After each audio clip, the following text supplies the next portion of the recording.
Hello my dear students, मैं assistant professor सपना Solanki DElEd second year और बीएड सेकेंड ईयर के स्टूडेंट्स के लिए शिक्षा मनोविज्ञान के अंतर्गत आज मैं सीखना टॉपिक लाई हूँ। जैसा कि मेरा जो पहला वीडियो था उसमें सीखने की जो प्रक्रिया है, अर्थ, विशेषताएं स्पष्ट कर दी गई थी। तो जो सीखने की प्रक्रिया है वो उसमें निरंतरता और सार्वभौमिकता चलती रहती है। ये सीखना कभी भी रुकता नहीं है, चाहे वो किसी भी देश में हो, चाहे कोई भी जीव जंतु हो, चाहे कोई भी पशु पक्षी हो। व्यक्ति जीवन पर्यंत सीखता ही रहता है।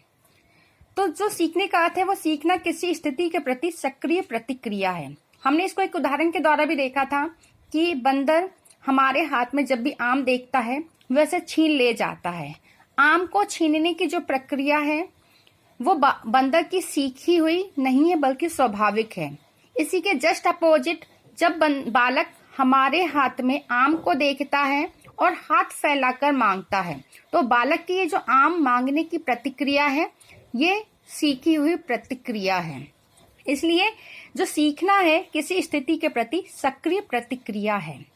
हमने इसकी परिभाषाएं भी देखी थी कि learning is a process of improvement, ये गेट्स एंड अदर्स की थी। Learning is a process of development, ये वुडवर्थ की परिभाषा है। सीखने के द्वारा ही बालक में विकास होता है और सुधार होता है। स्किनर की भी परिभाषा थी, सीखना व्यवहार में उत्तरोत्तर सामंजस्य की प्रक्रिया है। तो इसके बाद हमने जो सीखने की मुख्यतः 13 जो विशेषताएं हैं उनको देखा था। सीखना संपूर्ण जीवन चलता है, सीखना परिवर्तन है, सीखना सार्वभौमिक है, सीखना विकास है, सीखना अनुकूलन है, सीखना नया कार्य करना है, सीखना अनुभवों का संगठन है, सीखना उद्देश्यपूर्ण है, सीखना विवेकपूर्ण है, सीखना सक्रिय है, सीखना व्यक्तिगत व सामाजिक दोनों है, सीखना वातावरण की उपज है, सीखना खोज करना है। आज के मैं वीडियो में सीखने को प्रभावित करने वाले कारक या दशाएं कौन कौन सी हैं, आज इसका हम अध्ययन करेंगे। तो जो सीखने के कारक हैं उनमें सीखने की प्रक्रिया में कुछ कारक महत्वपूर्ण भी हैं और कुछ बाधक भी होते हैं।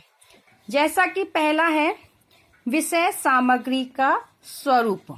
तो सीखने की क्रिया पर सीखी जाने वाली जो विषय सामग्री है इसका डायरेक्ट प्रभाव पड़ता है। जो विषय सामग्री कठिन होती है, अर्थहीन होती है, उसको बालक कठिन और आसानी से सीख नहीं पाते हैं। उसकी अपोजिट जो सामग्री सरल होती है, अर्थपूर्ण होती है छात्रों के लिए, वो इसे शीघ्रता और सरलता से सीख लेते हैं। दूसरा है बालकों का शारीरिक व मानसिक स्वास्थ्य। जो छात्र शारीरिक और मानसिक दृष्टि से स्वस्थ होते हैं वो सीखने में रुचि लेते हैं और शीघ्र सीखते हैं। जस्ट इसके अपोजिट जो बच्चे शारीरिक या मानसिक रूप से अस्वस्थ होते हैं, बीमार होते हैं, उनको नया कुछ भी सीखने में परेशानी होती है और सीखने में वो रुचि भी नहीं लेते हैं। वो बहुत देर से सीख पाते हैं और कम सीख पाते हैं। तीसरा है परिपक्वता। तो शारीरिक और मानसिक रूप से परिपक्व जो छात्र हैं वो नए पाठ को सीखने के लिए सदैव तत्पर और उत्सुक रहते हैं और उनको सीखने में किसी भी प्रकार की कठिनाई जो है अनुभव नहीं होती है। उसी के जस्ट अपोजिट जो छात्र शारीरिक या मानसिक रूप से परिपक्व नहीं होते हैं वो सीखने में अपने समय और शक्ति दोनों का नाश करते हैं, यानी कि उनका टाइम वेस्ट होता है। चौथा है सीखने का समय व थकान। तो सीखने में समय और थकान का भी महत्वपूर्ण स्थान रहता है। तो जब हमारे स्टूडेंट्स विद्यालय में आते हैं तब उनमें बहुत एनर्जी होती है और वो सीखने कुछ भी जब उन्हें सिखाया जाता है तब वो आसानी से सीख लेते हैं। लेकिन जैसे जैसे पीरियड्स के घंटे बीतते जाते हैं वैसे वैसे उनकी जो एनर्जी है वो भी कम होती जाती है। छात्रों को थकान का अनुभव होने लगता है और उनकी जो सीखने की क्रिया है वो मंद पड़ती जाती है। पांचवा बिंदु है सीखने की इच्छा। हमारे छात्रों में किसी भी बात को सीखने की इच्छा होती है तो वे प्रतिकूल यानी कि अपोजिट परिस्थितियों में भी उस विषय सामग्री को सीख लेते हैं। इसमें हमारे जो अध्यापक हैं उनका महत्वपूर्ण कर्तव्य है कि वो छात्रों के अंदर इच्छा शक्ति को मजबूत बनाए। इस इच्छा शक्ति को मजबूत करने के लिए हमारे शिक्षक बालकों में लक्ष्य की प्राप्ति के लिए उनकी रुचि और जिज्ञासा को समय समय पर जागृत करते रहना चाहिए। अपना नेक्स्ट बिंदु है प्रेरणा या मोटिवेशन। तो सीखने की प्रक्रिया में जो प्रेरक हैं उनका स्थान सबसे अधिक महत्वपूर्ण होता है।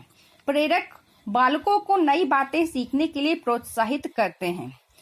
तो ये जो प्रेरणा है उसको उत्पन्न करने का जो दायित्व है हमारे अध्यापकों का ही होता है। जब भी हमारे अध्यापक बालकों में नए पाठ को सिखाएं तो वो बच्चों में प्रशंसा, प्रोत्साहन, प्रतिद्वंद्विता आदि विधियों का प्रयोग करके उनको प्रेरित करें और नए पाठ को सीखने के लिए उनको मोटिवेट करें। 7वां बिंदु है अध्यापक व सीखने की प्रक्रिया। तो सीखने की प्रक्रिया में जो पथ प्रदर्शक होता है वो हमारे शिक्षक ही होते हैं। शिक्षक के द्वारा जो कार्य हैं, विचार हैं, व्यवहार, व्यक्तित्व, ज्ञान, शिक्षण विधि, इनका प्रभाव हमारे छात्रों पर प्रत्यक्ष पड़ता है। हमारे शिक्षकों का स्तर सिखाने का जितना उच्च और अधिक अच्छा होगा उतना ही सीखने की प्रक्रिया में हमारे बालक रुचि लेंगे और उस विषय सामग्री को तीव्रता और सरल रूप से सीख सकेंगे। नेक्स्ट है सीखने का उचित वातावरण। तो सीखने की क्रिया पर क्लास के अंदर का तो वातावरण का प्रभाव पड़ता है, साथ ही साथ क्लास के बाहर का भी वातावरण का प्रभाव पड़ता है। क्लास के बाहर का वातावरण शांत होना चाहिए। शोरगुल से हमारे जो छात्र हैं उनका ध्यान अपनी क्रिया से हट जाता है, यानी कि हमारे विद्यालय और विद्यालय के बाहर शोरगुल भी नहीं होना चाहिए। छात्रों के लिए क्लास के अंदर बैठने के लिए पर्याप्त स्थान होना चाहिए। वायु और प्रकाश की व्यवस्था होना चाहिए। यदि बैठने की पर्याप्त व्यवस्था नहीं है, क्लास में वायु और प्रकाश की भी व्यवस्था नहीं है, तो हमारे छात्रों को थकान का अनुभव होने लगता है और उनकी धीरे धीरे सीखने में रुचि भी समाप्त होने लगती है। 9वां बिंदु है सीखने की विधि। तो सीखने की विधि का संबंध छात्र और विषय दोनों से है। यह विधि जितनी अधिक रुचिकर और उपयुक्त होगी, सीखना उतना ही अधिक सरल होगा। इसीलिए जो हमारी प्राइमरी क्लासेस हैं वहां पर खेल विधि के द्वारा करके सीखना जैसी विधियों का उपयोग किया जाता है। वहीं हाई क्लासेस या उच्च क्लासेस में पूर्ण विधि, सामूहिक विधि, सहसंबंध विधियों का उपयोग किया जाता है। इसमें अंतिम कारक है संपूर्ण परिस्थिति। तो बालक के सीखने को प्रभावित करने वाले जो तत्व हैं उस पर पृथक रूप की बजाय सामूहिक रूप से प्रभाव पड़ता है। सीखने की संपूर्ण परिस्थिति का विद्यालय में होना जरूरी है। विद्यालय की संपूर्ण परिस्थिति, चाहे वो क्लास के अंदर की हो, चाहे क्लास के बाहर की हो, चाहे समाज की हो, उनका बालक से और बालक के जीवन से घनिष्ठ संबंध होता है। विद्यालय में पुस्तकालय, आवागमन के साधन, छात्र, शिक्षक, शिक्षण विधियां, लैब आदि जो चीजें हैं वो हमारे बालक के सीखने को कहीं ना कहीं प्रभावित करती हैं। इसके आगे हम नेक्स्ट वीडियो में जो सीखने की प्रभावशाली विधियां हैं इनका अध्ययन करेंगे।